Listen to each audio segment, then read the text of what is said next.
Europa, el viejo continente, asolada por las principales guerras durante el siglo XX, es la primera comunidad de naciones que fue organizándose para llegar en 1993 a la unidad parlamentaria supranacional y también a la circulación con total libertad de los ciudadanos por sus territorios. Viejos fantasmas como racismo, xenofobia, comienzan a impregnar algunos discursos políticos. Surgen las nuevas derechas. ¿Es esto un fenómeno novedoso o el resurgimiento del fascismo? ¿Cuánto inciden en su propagación las estrategias comunicacionales basadas en algoritmos? Lo veremos en detalle.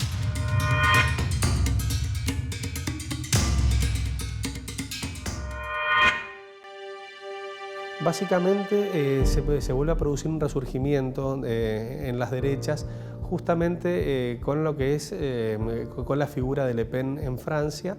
Empieza a darse este giro en un principio.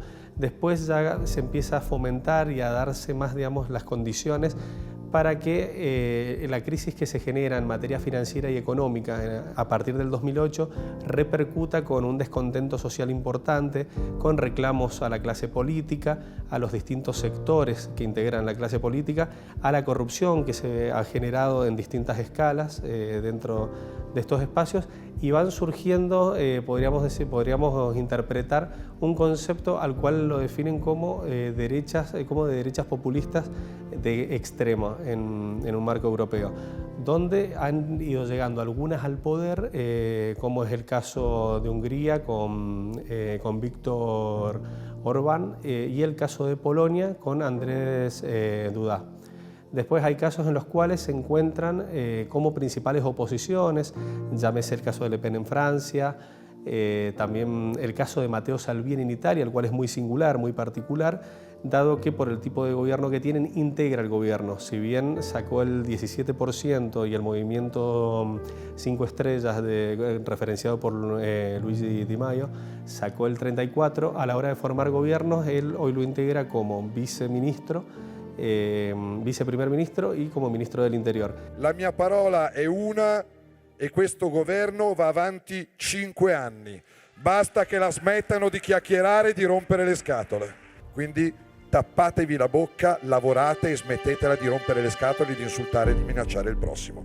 Questo ve lo dico ed è l'ultimo avviso. Y en la figura de Matteo Salvini encontramos los rasgos más marcados de este resurgimiento de las derechas, con una construcción muy personalista en la cual podemos remarcar factores muy comunes entre todos estos referentes, que son principalmente una lucha muy marcada como principal enemigo contra la inmigración, después un proteccionismo económico muy marcado, digamos, haciendo mucho hincapié en las producciones, un cuidado, una sobreprotección de las fronteras, también podríamos interpretar, además de que los une una lógica crítica contra lo que es la comunidad europea de por sí, entran en este concepto de euroscépticos.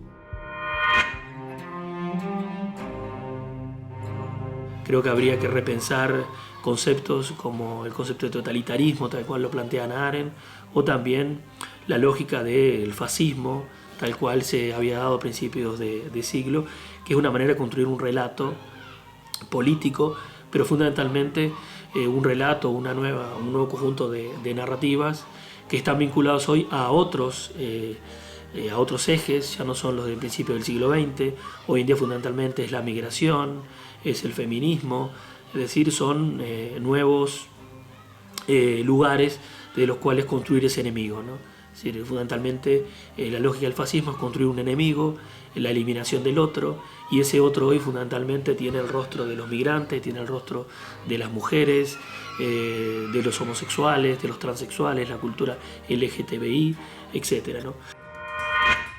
Como ya lo dijeron académicos y especialistas, los países en donde están refloreciendo las derechas tienen características compartidas. Constituyen estas las raíces de todo un gran arbolado. Uno de esos nuevos problemas son los problemas que vienen, por ejemplo, con la inmigración. Entonces, ¿qué hacer con la inmigración? Y eso ha generado muchas reacciones de extrema derecha que se ven muy claramente en países como Hungría, digamos, quizás son los casos más fuertes, casos como Polonia, es decir, los ex países comunistas, pero también se ve en Alemania. En Alemania empezó a crecer mucho un grupo de ultraderecha que cuestiona fuertemente la pertenencia de Alemania a la Unión Europea. A partir de 1993, la Unión Europea se consagra como una comunidad política integrada por más de 20 estados y con el objetivo de ser un espacio de libertad, seguridad y justicia sin fronteras interiores. Desde sus inicios, la Unión Europea ha marcado la agenda internacional y ha tomado un gran protagonismo. Existen algunas tensiones internas agravadas, sobre todo desde la crisis del 2008. Está en una crisis que tiene que ver en gran medida con una crisis de crecimiento. Es muy difícil poner a 27 países que tienen diferentes niveles de desarrollo y diferentes, si se quiere, culturas e historias, que a pesar de toda esa especie de aparente identidad europea, conserva su diversidad y que en muchos casos esa diversidad es muy grande, sobre todo en los países que antes pertenecían al bloque comunista.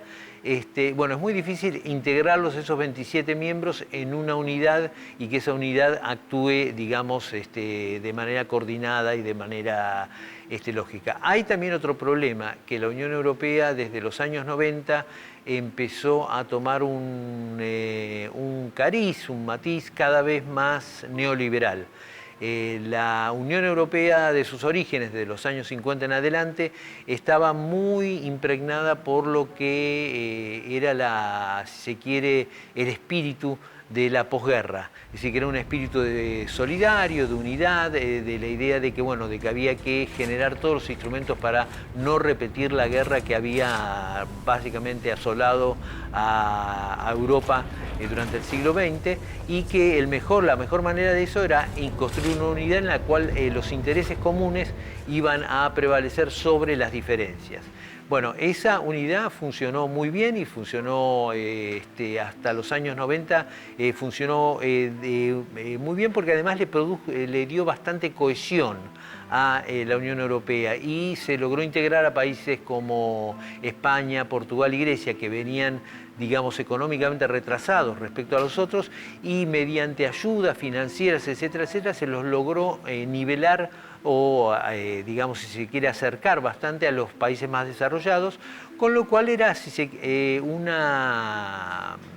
digamos, un beneficio colectivo. El crecimiento de los que estaban más rezagados ayudaba también al crecimiento de los que estaban más adelantados, porque producía o engrandecía, digamos, agrandaba el mercado común que había para todos. Ahora, cuando ya se produjo el ingreso, y a mi opinión personal, quizás fue un ingreso un poco apresurado, de 10 miembros que se produjo en 2004, de 10 nuevos miembros, ya la Unión Europea empezó a crecer muy desmesuradamente y no se le dieron las etapas, digamos, o los tiempos necesarios para que esa adaptación se produjera de una manera menos conflictiva.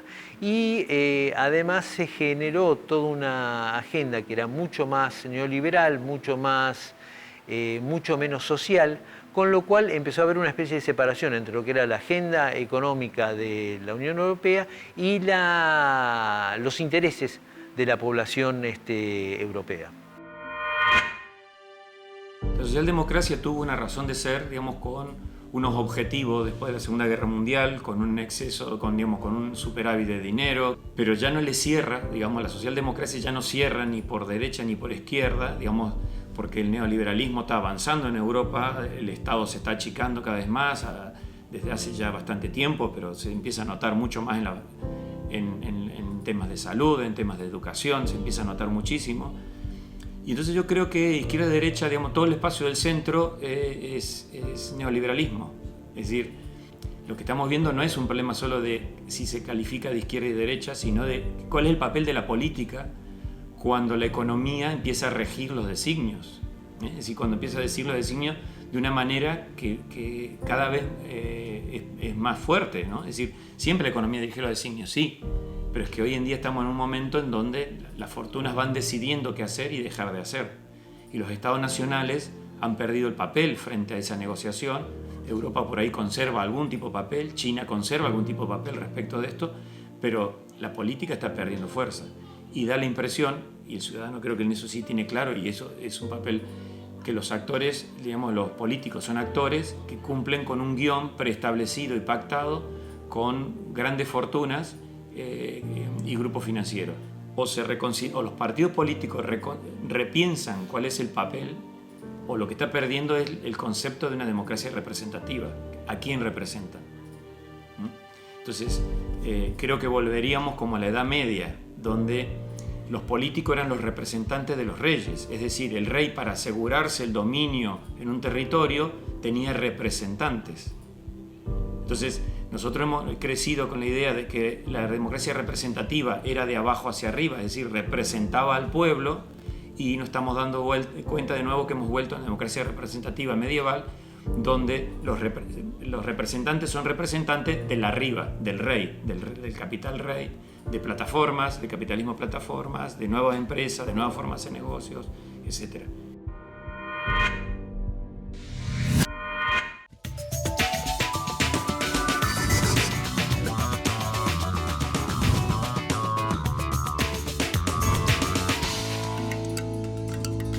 A lo largo de la historia, el viejo continente ha atravesado diversas realidades económicas, sociales y políticas. Un antes y un después en la esencia de los países europeos está trazado por lo que fue el fascismo en Italia y el nazismo en Alemania.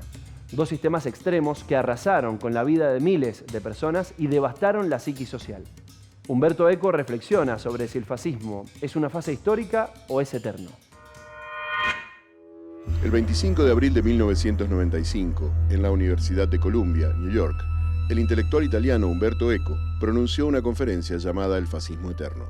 Eco considera que es posible indicar una lista de características típicas de lo que denomina el urfascismo o fascismo eterno. Tales características no pueden quedar encuadradas en un sistema.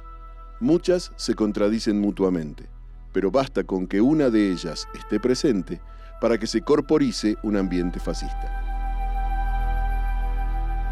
Este fascismo también es llamado de baja intensidad, analogía con la guerra de baja intensidad, con quien comparte sus objetivos: desgastar y derrotar movimientos rebeldes y estabilizar gobiernos aliados. En suma, minar al enemigo y someterlo, más que destruirlo. Eco concluye su conferencia con un llamamiento.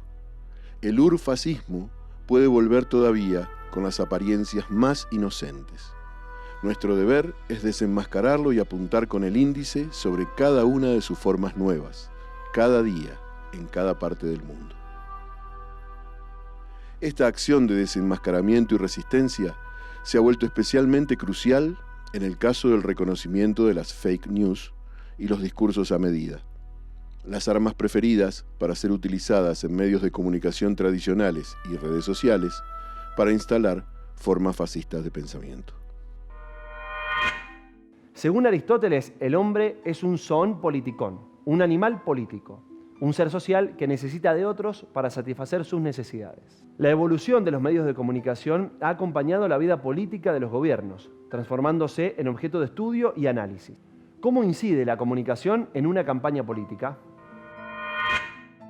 Aquí a lo mejor nos podemos servir del concepto de Castel, es decir, que esa construcción es una construcción comunicacional, es decir, las estrategias de comunicación se convierten en clave para poder definir un proyecto que tiene como principal enemigo el establishment. Es decir, la idea de la ultraderecha es ir contra el establishment a nivel de discurso, aunque a nivel de financiación están apoyados, digamos, por grupos empresariales. Es decir, lo que hay que hacer es volver a las tradiciones, el español que sea español, el austríaco que sea austríaco, y una vuelta a las tradiciones, un nacionalismo hacendado, mítico, hacendado en una visión mítica de ese nacionalismo que lo lleva, digamos, a buscar elementos identitarios de este tipo, como en el caso español, los toros.